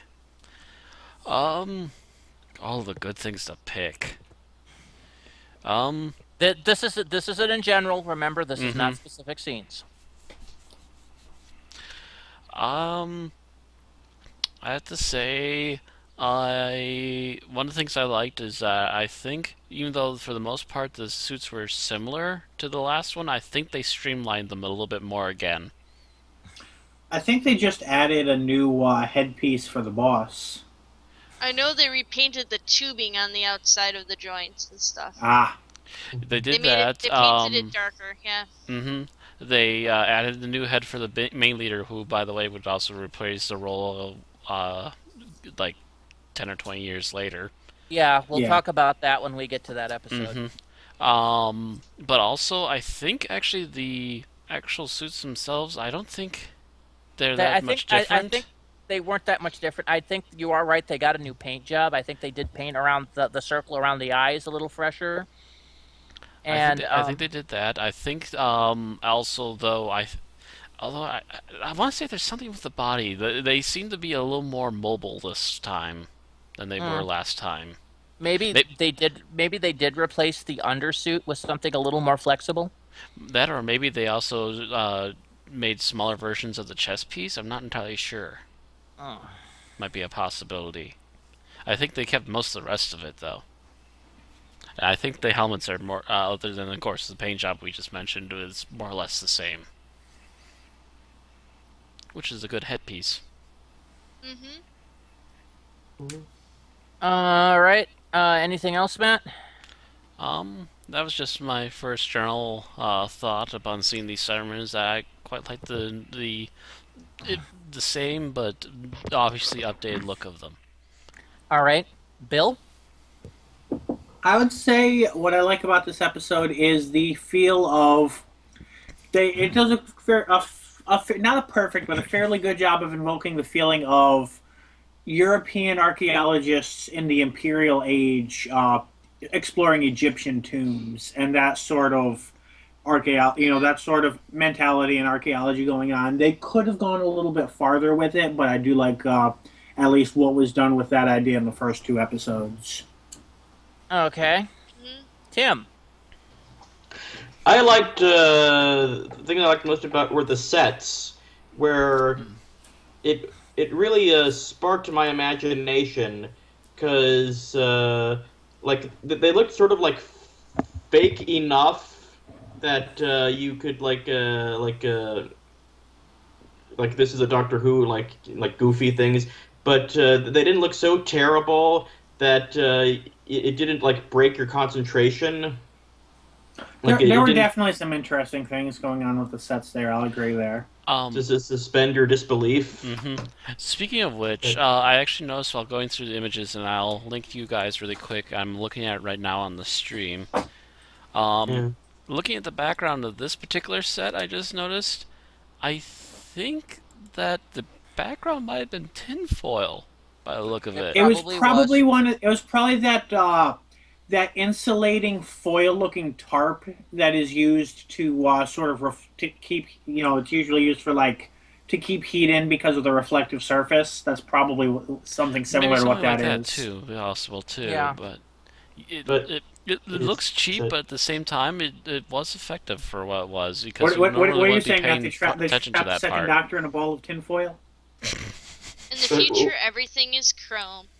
what I liked Okay. about these sets were that they were just right, just Hmm. enough to make it fun to imagine them like being what they were actually trying to represent instead of distracting. Yeah, If Right. that makes they were cheap, but they were effective cheap. Although yeah. I did find it a little odd how many Cybermen faces there were all over the place, considering that you'd think the Cybermen did not have a concept of interior design. Mm. Yeah, well, it turns out later that they had the Cryons build it, so maybe. Maybe the crayons are just like, okay, we put your face on it too. Please don't hurt me. All right, Aaron, what did you Um, like? my favorite overall thing was the music, the theme song for the Cybermen, which The square also, retread from the moon base or something Yeah, different. we hmm were talking about it while we were watching it. It is the retread from the moon base. It was one that they used repeatedly. It became the cyber theme for the second Doctor, essentially. Right. And I told you I'd heard it in Web of Fear, and it kind of threw me off because that meant I kept expecting to hmm see Cybermen when I should have been looking for Yeti. Well, they were robots. Mm. Yes, but they weren't Cybermen. Cyber But Yeti. still, yes, that Cybermen theme gets in your head. You'll wind up humming it for like days afterwards. yeah. I think after we did the moon base, I was working in the kitchen the next day, and I heard myself going da na na na na da na na. The Cybermen, I think, have some of the best music in Doctor Who. Especially early Doctor Who, yeah. Even I even especially liked some of the stuff from the '80s, Matt. Oh, and the '80s stuff. Oh yeah, the march. I love the '80s march Boom, for the boom, Cybermen. boom. Yeah, Boom, boom, do do do. yeah. I think they have some of the best accompanying music in Doctor Who of all the various You know, seasons and stuff. you know what I think helps contribute to that is Hmm. that essentially they're trying to do an electronic music back when the electronic music was either just barely a budding thing, and back when they were still being touchy-feely, getting through it thing in the Quite '80s. possibly. And I think that being that these are mechanical monsters, that they lend themselves very easily to that kind of music too. So all you Hmm. have to do is make sure you got that menacing beat to it, and then you've almost got Yeah.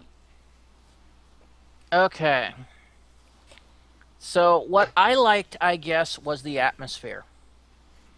When you were down in the tombs, it actually did kind of, feel a little bit like you were in the tombs. it. Like this big, cold, empty place. Yeah. Yes, you could almost feel the temperature drop when you were down there. Um,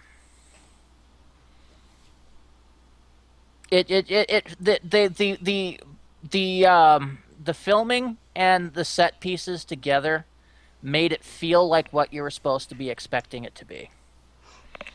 So that really worked for me. Okay, so what didn't you like in general, Matt? Ooh. I think the one thing that I didn't care for too much even on my first appearance, was that it was pretty obvious who the villains were going to be outside of the Cybermen. Yeah, they kind of Yes. telescoped that. Oh yeah. Yeah. Or telegraphed it, I mean. It was pretty much, it's like, we're the villains. And hey, we're the villains. Have you mentioned we're villains yet? It would By have the been way, great. we're going to have It another would've argument been- to prove that we're the villains. I'm surprised they didn't red herring them as the villains and it turned out to be Perry.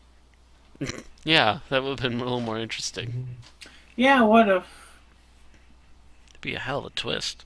But they didn't. They basically went, we're the villains. And yes, we are the villains.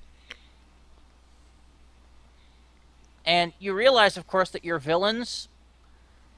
I don't want to accuse the BBC of racism, but it was the 60s, and their villains were essentially a gypsy, a nerd, and a black man. Ouch. I'm not kidding. If Yeah. you listen to Captain, she's talking with Romanian accent, and she had on all this dark makeup that Aaron pointed out to me that was supposed to make her look more olive-skinned than she was. Hmm. I Um, noticed her blush was very dark, and it made her almost look, I don't know, ghoulish, I would say. and she had that kind of that gypsy accent. And then, of course, you've got Toberman, the big black man who talks little and supposed to basically look like... I mean, he would have made a good Klingon. Oh yeah. That basically was the type that they seemed to go for that. And then you've got Klieg, who actually might have been German if you listen to his name. Maybe. His name, but not. Yeah, he not, didn't really not sound how he German, made it but on he was- screen. But he was basically this brain logician. So, these are your villains, people. You want to go for racial profiling? What? It's Boris and Natasha, except less Yes. funny. Natasha. That's exactly what I've been thinking, and what I was going to kind of mention when I kind of led into my part of it. Yeah, it is kind of a Boris and Natasha thing going on here. I So would does that also make the say Doctor that it Booster was, if they squirrel? went even more Yes. racist than this, it would be Chinese people Say which one? back in the day. Okay. Yeah, well, we'd see some of that later during the Tom Baker era. Oh yeah. Okay, Tim, what didn't you like in general about the episode? In general, I thought the acting was a bit phoned in for like a lot of the characters. Some of them, yeah. Yeah, Captain's The getting- the I captain can't is remember- like it is like the way he delivers his lines is like I don't know what emotion you're going for. He's going Yeah, for there's- you said the captain. Yeah. He's The going Rock Cap- for John Wayne emotion. kind of, but I mean, Bill even Grum. that. I mean, when I didn't say Captain, I said Captain. Her death scene, she kind of pulled that one, a little hammed it. Oh yeah. Um, Well, it was supposed to be also this big death though too. So. And, as I said to Aaron, when Toberman got converted and started acting like he was cyber-controlled, it's like, how can you tell there's a difference? Yes. And That's just it. Nobody knows the difference. Because he acted like that before. That's why I Yes, refer to him as exactly. Lurch, because he just sits there and looms for most of the serial. You rang. and the other guy who who was the pessimist of the group saying, we're doomed, this is a place of death, oh no!" Oh yeah, that was the boss. That was the guy that got shot at the end of the second episode. Oh, he was the guy that Klieg shot. He's down there because, oh no, we've got to stop it now, and then stopping it. And Oh yeah, Klieg yeah. shot Oh, him that fast. one, yeah. Because there were Yeah, a few people at different times that were convinced it was unsafe. The captain originally wanted to abandon it because a guy died, and he was like, "Oh, I'm just going to go wait in the ship." And yet somehow, while he's there, the ship gets sabotaged. Sabotage. yeah, and it's Toberman that does it. As if you can't see him looming, lurking, and lurching his way along there, and then messing Out with the the fuel door. line. He must have had some good porn in the cockpit. That or he took sneaking classes from Tor Johnson because apparently that man was the size of an ox, but he could sneak up behind people all the time. It was his part of the Jason Voorhees school of sneaking.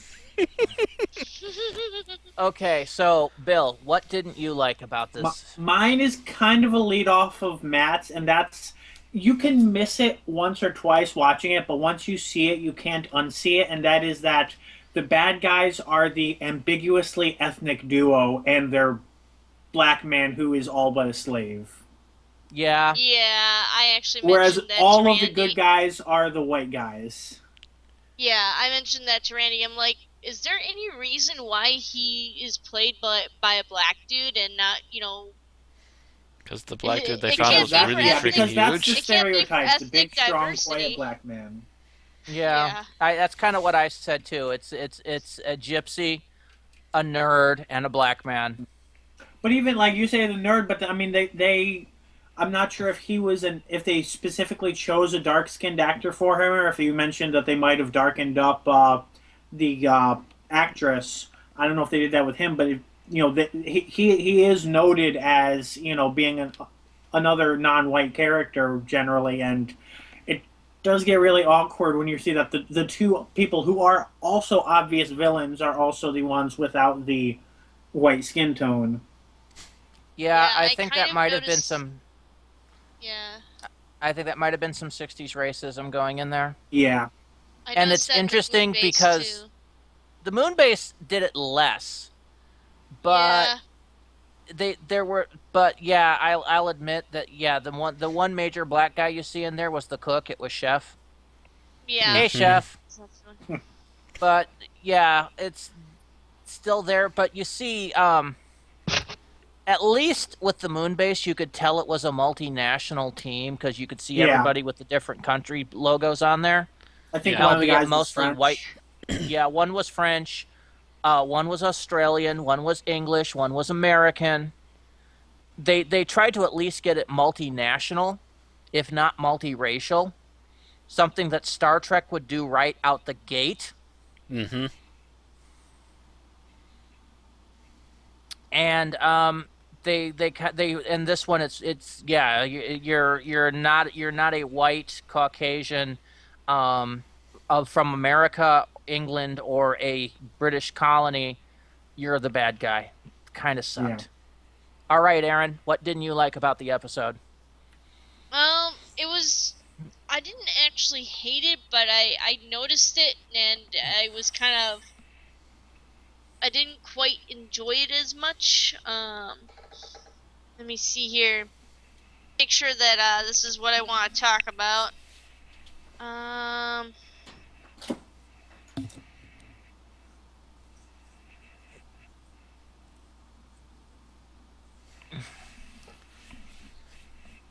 Hmm. Could you try to describe it or something? I'm going through the list of my notes just to make sure, and I don't see it. I think this is the part that I want to talk about. It's the innovations that they did, and a lot of them worked, and some of them didn't, and it's the ones that didn't that kind of stuck out to me a little bit more, and kind of was like, hey, this is I know what they're going for, I know what they're trying to do, but just doesn't quite work. What's example- an example? Oh, there we go. An I example think is here. An example is the cybermats when they're kind of crawling up. I think they're trying to crawl up a ramp, but it's obvious that the Cybermats are not the same remote controlled Cybermats. They're actually on a treadmill that's being pulled up the ramp, and they're the ones that aren't actually moving. They tried to obscure that fact by Oh, so kind of putting a little bit of you're dust saying and stuff. when they can't quite live up to the effects they're trying to do, you mean? Yeah, Yeah. and I know it's something that has to be done in order for innovation to take place, but it's that awkward step in between, Yeah. starting it and actually getting it Right. refined.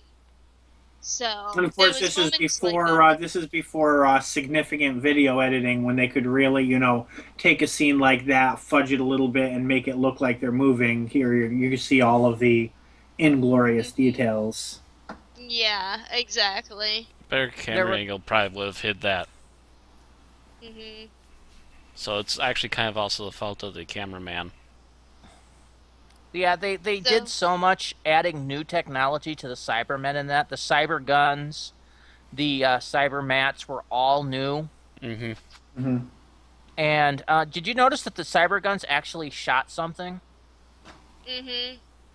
There are Oh the yeah, I noticed that if they you looked kind at of did a little if you looked smoky at the up barrel shot. shot, Yeah. there were these little things that looked like cigarettes stored in the barrel. And if you watch when they fired it, you would actually see something come shooting out. They were essentially like Nerf darts, but the item in there would kind of balloon out. So Yeah, it's essentially like looked like they had a little smoke things that shot out of it while also hmm lighting up. yeah, it was basically shooting out a flashbang with paper wadding. Yeah, Kinda. that was kind of cool, but at the same time, you could kind of see it when you looked on the up barrel shot. So it succeeded and failed at the same time. Again, cameraman needed to be told off once in a while. You're ruining the shot, man. You're ruining the shot. Okay, so what I didn't like, and I'm actually going to do a two-parter on mine because they're kind of related to each other. Number one is accents. My God. Um, and that, yes, the Americans either sounded like they were John Wayne, or they Which I didn't sounded notice. like they practiced their roles for the part by watching a shitload of Leave It to Beaver. I did notice a little bit of John Wayneisms, especially in the That one captain. they would have moments where they're talking like they're 50s American kids, and then they would break using a 60s slang word. And then you could also hear them trying to do a line, realizing that they're going to speak it Englishly and try to change it back to American halfway through. And kind of like, wow, you guys really were amateur hour on your accents, weren't you? And of course, then there's Lady with freaking Natasha accent. Really did not go over so well to me. On top of that, you have the cyber voices. Albeit, I will admit they did learn a little bit from the moon base, because you notice that all the actors the voice actors were very well enunciating what they were saying. Yes. They actually enunciated better than Klieg, because Klieg had that line where a lot of people listening think he's saying magician, where he's saying logician, and then the cyber controller, enunciated, "You are a logician," to be very clear about it. But at the same time, it only made it more clear to me that they were using one of these devices. So But at it the same time, sounds they even. finally figured out how to make that device actually sound right. Yeah, I know, but it still bugs me because I will close my eyes and I will still see the line being done by Ned from South Park or the dude from Mad Max. Well, I we've can see got one the more episode of those interceptor. voices, I'm pretty sure. At least one more. I don't know. Wheel in space? Okay. Yeah. Well, I mentioned last week that was going to be an ongoing issue with me. Yeah. It's going to I be don't- even more I'm painful thinking- for me next week because it's going to be telesnaps, which means I'm going to be Yes. listening and not talking. I'm, Or I'm, not I'm watching. assuming the invasion moved on to a new voice. Am I right with that? I think they did, but I can't remember for sure. I'd have to sit down Yeah. and watch it again. Yeah, that's going to cost me a pretty penny because apparently the invasion's out of print on DVD. Uh-huh. Because it's apparently $60 on Amazon. Have you tried looking at the local the Barnes and Noble in Town, hun, they may have something on their shelves that they don't realize is out of print. Yeah, that we they could could. dig I through. believe. I will have to check that. Yeah, I would check with them. I'll check that think I when might we're have out saw tomorrow. one there last time I was there, but I can't guarantee it's there again anymore. Yeah, Mhm. I'll check when we're out tomorrow. But I just found that out when I just went to Amazon today to look for it. It's going to be next month's going to be an expensive month because we've got the Invasion, we've got Revenge, and we've got Attack. I think all in the same No, month. it's not in there, so it might be on my bookshelf. My Anyway. DVD shelf, rather. Anyway, between the accents and the cyber voices, this was kind of an audio fail for me. Yes, I have it. Sweet. Okay. There it is. So I'm kind of wondering if it would have been better or worse if Klieg had tried to do a, that hard Prussian accent that they use for Nazi characters. Colonel Mhm. Klieg If he had- would just cringe. Considering all the other accent failure, that probably would have made it worse, Bill. Yeah, Yes, and- that's what I'm thinking. Hagen, make him shut up. So, what specific scene do you like? Starting with Matt. Oh, a scene that I really liked. Oh, there's a lot of good ones. I'm thinking of already two or three of them. I have two in my mind. I'm going to see if either of them survive to the end of this. I have a few in mind, but I think one of them might be yours because it's kind of an epic. It's kind of an epic doctor speech. Yeah, that's the one I'm trying to lean away And from. you gave it away, Bill. Anyway. I'm purposely trying to lean away from that one, but anyone else could steal it. Okay, Matt. Hmm? What's yours? Choose one. You know what? I have to agree with the Fifth Doctor. The defrosting scene. The Frost. Oh, The The defrosting. Cybermen emerging from their tombs. Mm-hmm. yeah. That's the most classic scene of this. I believe it was one of the only scenes that actually made it as a clip during the period that this was missing. I think Blue Peter or somebody showed Most it. likely Blue Peter or somebody it's like the that, scene yeah. that Neil Gaiman had to remake. Yes. Yeah, and I'll admit that is a fairly epic scene. And of course they actually showed it twice because when the Cybermen go back into their tombs at the end, they just ran it backwards. Mm-hmm. Yeah. Okay, Tim. What's your favorite scene out of all four of these episodes? My favorite scene is the one where the Doctor and Victoria have the little heart-to-heart talk I was waiting to Oh, see if damn someone it. was going to pick that one. Damn it! about Shenanigans. about memories and like Mhm. Yep. remembering his family. This scene Yeah. that from what I understand was essentially shot for the purpose of showing off this former child actress as the new companion and having her remake doe eyes at the camera. And it was also to provide closure from the last serial. Mm. Something that they actually did in that era. They would reference previous serials in the next serial. Something that they forgot Right. in the 80s.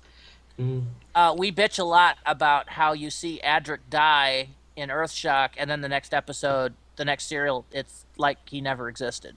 Right. Well, they make And- brief mention of trying to go somewhere to help relieve tensions, and that's the last you hear about it. Yep. But I think And- it's nice because it actually shows the Doctor like empathizing with his companion. And I think it's the first. That scene also inspired a lot of Matt Smith's acting decisions as well. It's a very nice scene, and Troughton did it better than Matt Smith did any of his scenes. Mhm. And it's because, it's also showing the Doctor how old the Doctor is. It's also the first scene, I believe, that the Doctor ever mentions his family, other than Susan. Mhm. So it's kind of a nice, touching scene. And yeah, that was one of the two on my favorites list. And apparently it was on some other people's too. I kind of figured that one wouldn't survive to the end. We'll see if my other one survives. Like I said, Bill. I leaned away from it. It wasn't on my list, but I knew someone was going to choose it. It is a worthwhile scene. Mm-hmm. For me, I'm going to go with the second one on my list since Matt had taken the original one I put on my list even before rewatching the episode. But I'm going to go with the at the end of season 2. At the end of episode 2, where Klieg is certain that the Cybermen are going to work for him because he's released them, and he says, the Cyber Controller immediately, "You belong to us. You will become like us. You will be like us." Yes. You summon the demon, but you don't have the means to control him. You are now his bitch. And of course, Klieg never fully understands that the Cybermen are never going to work for him. He's a fucking moron. Yes, he is. You'd think after being backstabbed the first 2 or 3 times, I you'd get that hint. His big plan to get them to work for him is he gets one of their guns, that they have several of, and tries to use that to take them over. Yes. And with this gun, I will take over the world. It's so nice to see this guy who's been, spending the entire episode, being the giant douche, thinking he's the king of everything, not even noticing how much smarter than him the Doctor is, and then the cyber controller just does not give a fuck, and he's like, "Yeah, you belong to me now. You're mine, bitch. Thank you for waking me up. You're mine, bitch." Clever. Yeah, that was one hell of a cliffhanger. That gun thing just put it over the top for me. That aha! Now I will control the Cybermen with this gun. Like, thud, dude. Really, Klieg? Really? They invented that gun. A modern Doctor would have had a snarky line about that. I don't think Troughton had much to say about it. No, because it was still the cliche wasn't fully driven home yet right. when Troughton did it. That and also it wasn't actually done right in front of the Doctor either. Yeah, it wasn't. Originally. So, Aaron. Okay. I think I know what scene? you're... Huh? Yeah, your favorite scene. Minus the ones that Matt, Tim, and Bill have said. You think you know what mine is? Yeah, I probably mentioned it when we were watching. I think I know what your other one is. So I'm going to go with my other favorite scene since the Victorian one is taken, and that is the actually towards the beginning. It's kind of an easy scene to pass up, but the Doctor is goading Toberman. He's like, unless he's afraid. No, he's not afraid. And he just kind of backs away from Toberman and lets Toberman do his thing. Yeah, that was back when Toberman was in full lurch mode. Yeah. Unless Toberman's afraid and he just glares. Was that before or after Jamie's scene with Toberman where he's let the Doctor pass or I'll let the Doctor pass. I think it's relatively close. I think it's the same episode at least. Yeah. Yeah. Yeah, I think it's before because they're still outside looking at the door, wondering what the heck is going to they're going to do to bypass it. I think. And the doctor actually turns to him and is like, "No, he's not afraid." That's what the Doctor says. And that's something a lot of doctors would do. Just say something to see if he would react, and just to gauge what kind of guy this guy really is. And yeah, I just like the Doctor's reaction to him. It's just like, "Oh crap! Yeah, you can go ahead. Go ahead and electrocute yourself." Okay, my favorite scene is when they've escaped from the Cybermen, and they've all ran up the tube, and a Cyberman's following them, and they're closing the lid of the tunnel on him, and for a moment you just see this Cyberman holding up the lid, backlit by the lighting below from the tomb with all this smoke billowing out of it, i.e., evaporated ice and frost. It looks so beautifully awesome. That is not the scene that I specifically didn't mention because I thought you were going to say. Oh, really? What scene did you think I was going to say? The one that it's kind of an inverse Epic Doctor speech. The one where in episode 4 where he's talking about all the power Klieg would have, and how he would be the person to the lead the enlightened world. And then he has, well, now I know you're mad. I just wanted to make sure. Yeah, that too was a great scene. I'm surprised no one else mentioned it. I Um, specifically didn't because I know you like Doctor speeches. yes, I know, but that particular scene, the one I mentioned, always sticks out as my mind. It sticks out in my mind even more than the Cybermen coming out of the tombs. And I think it's partially the lighting effect and the area around it, but it always just hit me as like that scene always impressed me. I think from the directorial standpoint. So Even there yeah. you go. See, I thought you were going to mention the what was it? The metal breakdown. Suffered a Oh metal God, breakdown. that Aw. The pun that physically hurt Jamie. yes. Yeah, I'm fairly certain that either the pun or Jamie's response to that pun was not in the original script, and that they either worked it out right there or while they were in rehearsal for it, because it is such a good point of It Troughton and Hines, just how it well they so worked off of shocked each me other. to see Jamie like react to a pun that way. Like if anything, I thought he'd be confused, but then and, He's been with the Doctor for a year now. Yeah, he's yeah. been with the doctor for a while. He's getting it. He gets the Doctor's puns to the point that's and sorry Jamie, and it's just the fact that you can actually see that's the one bit of acting that was not overdone is the harmonic between Troughton and Hines. Those two were such a dynamic duo. They Yeah. really were. There, All right, there's a so reason why he's the companion that lasted the longest number of seasons, except for I'm trying to think if Sarah Jane had more or not.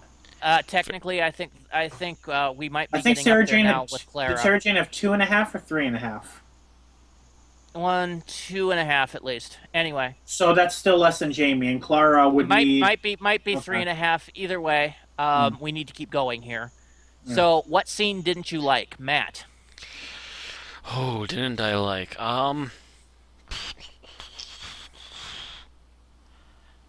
Oh. There's got to be something. Something specific though.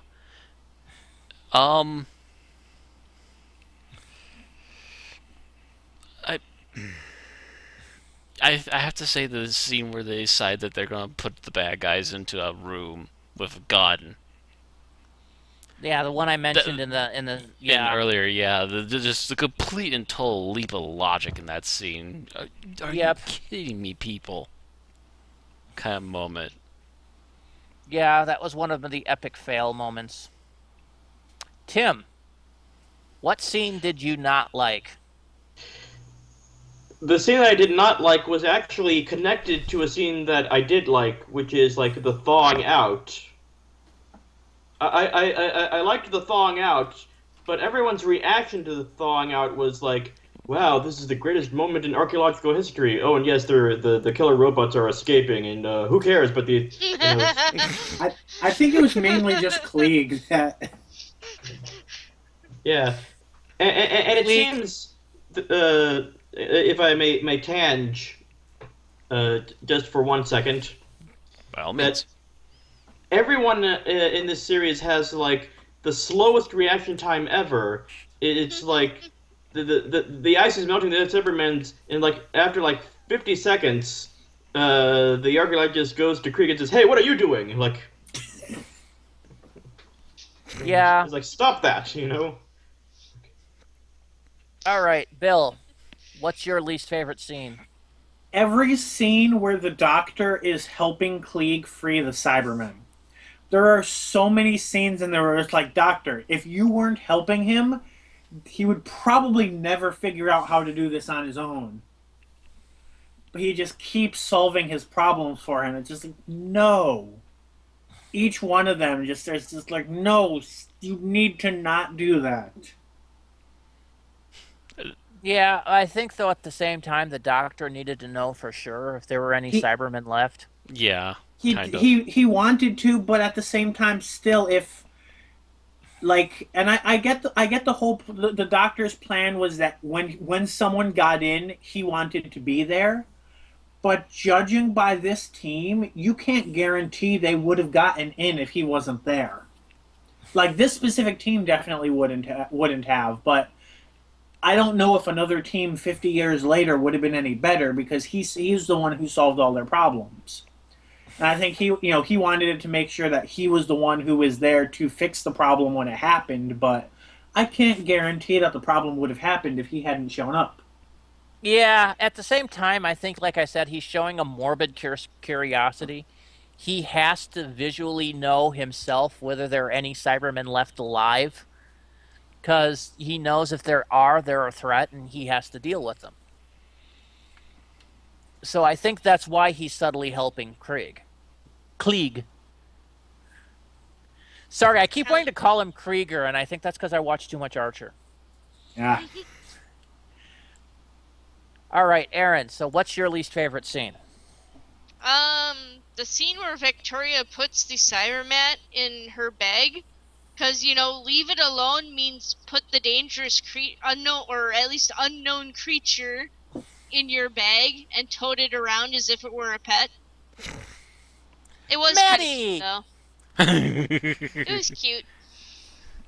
Okay, so one of mine, and this was kind of an epic special effects fail, is when Toberman pulls his Darth Vader and grabs the cyber controller, and they struggle off-scene for a moment, and Toberman comes up with basically a cyber controller doll and tosses it in there, and you literally see the head fall off of it as it hits the console. Oh, that's right. And then you cut back, and the head's still there. It was like, God, people, you couldn't afford one retake on that to sew the head on tighter. So that was my major one. But mind you, it's a quick clip, but yeah, you can still kind of see it. There's a whole lot of minor ones that I have throughout there, mostly because of either epic fail writing, or, to be honest, as much as I like the air of the tomb, the way it's designed makes no logical sense for you to have a tomb that just have walls at the end. It would have been nice if there had been more alcoves as they were going into it. Yeah. But I digress. That Filming probably would have been a choice. budget thing, but... Yep. Okay, so we are down to our final thoughts. I will start with Matt. Despite the logic flaws, mostly with with dealing with the human villains, the rest of this episode, in my opinion, holds up pretty well, and it's a generally nice find that they managed to find this, even though despite the fact that the entire thing was missing at one point. Cybermen are still in good form. There's some good effects mixed in with the bad effects. Overall, I can't say I can hate that for sure. So, I guess that's about it. All right, Tim. I liked this episode a lot better than the moon base. It was very. I didn't mind the awkward acting that much, and I liked the sets, and the characterization of the Doctor was very very engaging. Yes, it very was. Mm-hmm. Yeah, if like I said, if even if the rest of the actings failed, Troughton was on his mark in this episode. Mm-hmm. Yep.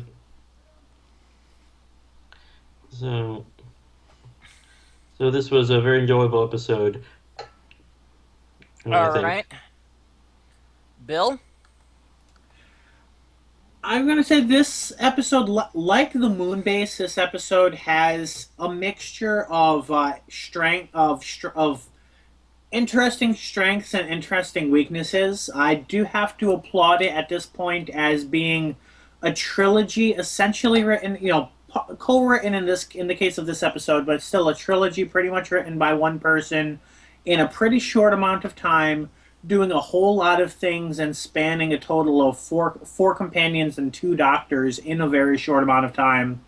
So I can definitely see the constraints it works with and very much applaud it for that. Still, there's a lot of tweaks and things. In this case, not only the script, but also to do with the casting, directing, things that we've discussed.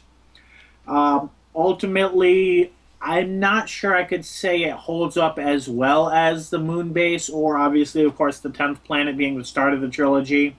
It does have enough strengths to be recognized as a valid part of that trilogy, and and still hold up to an extent, if not perfectly. Okay, Aaron. I feel that although this is a darker story with a more downbeat ending than the Moonbase, I felt that it kind of matched the overall tone, a little bit more claustrophobic. Now it seems almost like a reverse of the base under siege or theme that we've seen. In this instance, it's our heroes who are invading the Cybermen stronghold and kind of nosing about in it and everything. So I thought that was kind of an interesting twist, and I recommend it. Okay. Well, yeah, I agree with Bill that there is a lot that goes right with this and a lot that goes wrong with this. Um, there is, I mean, the Troughton and Hines have obviously gotten their act together and really know how to play off each other at that point, and that works to their advantage. But a lot of the rest of the acting seemed to be subpar in this, and I'm not including the new companion, Victoria. She seems to be okay, but she's still learning her role. Um, so really, it's kind of a mixed bag for me. I can't really say whether I'd recommend it or not. Um, but I actually feel the Moonbase is the superior of the two. So we will go to ratings now, and we'll start with Matt. I do have to say, in general, as much as there was really good stuff, and when it was really good, it was really good. I still have to say that the flaws do hold it back because they were still testing things and they didn't test them enough in time for this episode. So it does hold it back a bit more than Moonbase. So I would have to give this a 3.5. All right. Tim. The atmosphere, the sets, and Patrick Troughton's performance just raised this to higher in my mind than Moonbase. So I'm going to give this out of 5 stars. All right. Bill. It's been a bit of a tough decision as I've been wavering between this and the lower score. I was going to give this a 3, but I think because just of the main cast and their successful performances, I'm going to bring this up to a 3.5. Troughton, Watling, and Hines just do the great job. Do a great job here. So Troughton and Hines keeps brings it up for above you. a 3. Yes. Okay, Aaron. I'm going to say that I did not quite enjoy this as much as Moonbase. I'm going to give it 3.5 stars. That is what you gave Moonbase. Really? Yeah. Yes. I'm looking at the scores right now. Yeah. Huh. Still giving But it 3.5? I'm the same way. I was leaning a little below Moonbase, but ended up giving it the same score. Yeah, I think I'm going to have to wind up doing that. It's okay. Not, That's what happens when we don't do quarter stars. It falters in certain places, but in other places it dives back up again for you. Yeah, so exactly. All right, and yeah, I also have to give this a 3.5. I gave Moonbase a 4, and I gave it a 4 for certain reasons, but these same reasons are there, but this one fails on other levels as well, which brings it back down to its 3.5. So that gives us an average score of 3.6. Which is still above average and an that honorable means that, score. So far of our 3 Kit Peddler stories, Randy and Matt have a dead 4 average. I'm slightly below that with a 3.8. Aaron's slightly below that with a 3.6 repeating. And Tim is a little above Randy and Matt with a 4.17. Tim loves him some Cybermen. And that's going to do it for Tomb of the Cybermen. Before we wrap up, I do want to mention one piece of news that I found while we were talking about the episode that is somewhat Doctor Who related, and that is that single episode Doctor Who actor Simon Pegg, also known as Scotty in Star Trek, has been chosen as the co-writer of Star Trek 3. That is going to be apparently the 7th film that he's written, including the Shaun of the Dead trilogy. I wonder how offbeat that's going to make the next Star Trek movie. Yeah, interesting. Because I all also 6 of the didn't films think he's Pegg was a previously big. written were comedies. Yes, that's kind of what I meant. They're also offbeat comedies. So basically, Star Trek 3, Kirk and the gang go boozing. It's going to be like the end of the world, only with different planets. Thinking of it that way, Simon Pegg would make a good Hitchhiker's movie. Oh, yes. Yeah. That would be fantastic. Anyway. He literally could make it just like End of the World, only instead of the main character, you just make the main character Ford Prefect or Zaphod Beeblebrox. Anyway, that's going to do it for our podcast on Tomb of the Cybermen. We'll be back at this time next week covering The Wheel in Space, which is going to be a completely painful one for me, as that episode only exists in telesnaps. No, but I think it has 2 existing episodes. Okay, so there's going to be 2 out of 6, I think? 5. I think it's 5. No, I think it's 2 out of 6. Yeah, I think it's 2 out of 6. 2 out of 6 exist, and that means that I'm having to watch an hour and a half in telesnaps. I'm not going to be a happy camper next week, ladies and gentlemen. Well, I actually listened to this episode. I didn't actually watch it for some of it, at least. If you enjoy listening to us and you enjoy Randy's pain, you can pledge to our Patreon to help keep the show running. You can also follow us on Twitter and Facebook and listen to our podcast on twitch.tv, YouTube, and Mixcloud. And of course, don't forget to join us same time next week as we discuss The Wheel in Space. All right. Good night. Good night.